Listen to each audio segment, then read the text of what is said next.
పాకిస్తాన్తో మ్యాచ్ సందర్భంగా team India top bowler Ravichandran అశ్విన్కు తుది జట్టులో చోటు లభించలేదు. ఇటీవల జరిగిన టెస్ట్ సిరీస్లో అద్భుతంగా రాణించి జట్టుకు వెన్నుముకగా ఉన్న అశ్విన్కు తుది జట్టులో చోటు దక్కకపోవడంపై తాజాగా కెప్టెన్ విరాట్ కోహ్లీ స్పందించారు.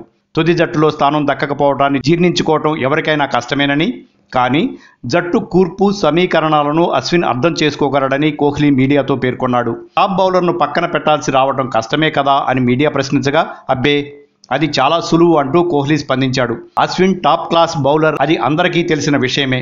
అతను చాలా ప్రొఫెషనల్గా ఉంటాడు. గత మ్యాచ్కి సంబంధించిన జట్టు కూర్పును అతను బాగా అర్థం చేసుకున్నాడు. దీనిపై అతనికి ఎలాంటి అభ్యంతరమూ లేదు. నువ్వు ఏం చేసినా నేను అండగా ఉంటానని అతను నాతో చెప్పాడు. మా మధ్య ఉన్న అనుబంధం అది అని కోహ్లీ వివరించాడు. అశ్విన్తో విభేదాలు ఉన్నమాట వాస్తవమేనని కోహ్లీ అంగీకరించాడు. అయితే అవి మైదానంలో అనుసరించే వ్యూహాలపైనే కానీ జట్టు సెలక్షన్ విషయంలో ఎప్పుడూ విభేదాలు తలెత్తలేదని చెప్పాడు. అవును, మా మధ్య బౌలింగ్ ప్లాన్స్, ఇతరత్రా విషయాల్లో విభేదాలు ఉన్నాయి. ఎందుకంటే అతను చాలా తెలివైనవాడు. సొంత ప్లాన్స్తో మైదానంలోకి అడుగు పెడతాడు. అందువల్ల ఇలాంటి విభేదాలు వస్తుంటాయి అని వివరించాడు. Like and subscribe Eagle Media Works.